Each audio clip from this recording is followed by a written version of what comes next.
What use is an F-call?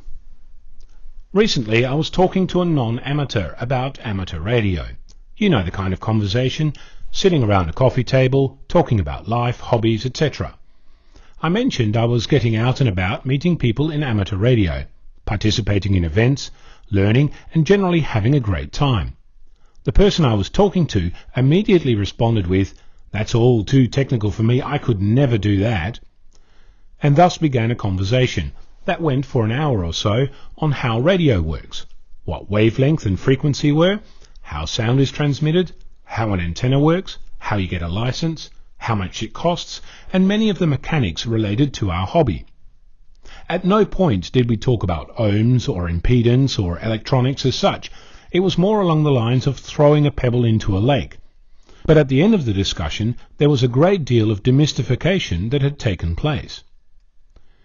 It has taken a little while for me to realize, but the demystification is what hooked me in the first place. My introduction to amateur radio was sitting at a dinner table with a bunch of computer geeks, one of whom was, and still is, an amateur. I'll protect her identity. She knows who she is. Hi. But the introduction to the hobby was sideways, in that we started with Wi-Fi to control a quad-copter and the potential for using an amateur radio license to increase power and control this device from further away.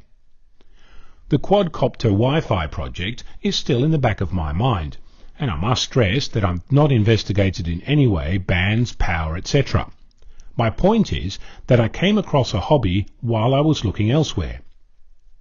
I know that some feel that our hobby is in decline, that the average age of amateurs is increasing.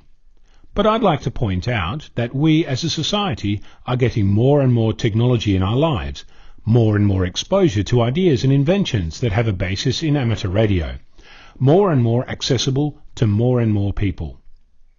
Our hobby isn't in decline. It's easy to talk to other amateurs. It's hard work talking to the rest of the world. Navel gazing is less work than standing up and looking around. I'd encourage you to consider other groups you're a member of, be it sailing, caravanning, computers, golf or fishing. People are social beings. They want to talk about things that are new and exciting, interesting and captivating. Share your experiences around. Be as enthusiastic as you are in your shack. Share the twinkle in your eye. You might be surprised. I'm VK6, Fox Lima Alpha Bravo.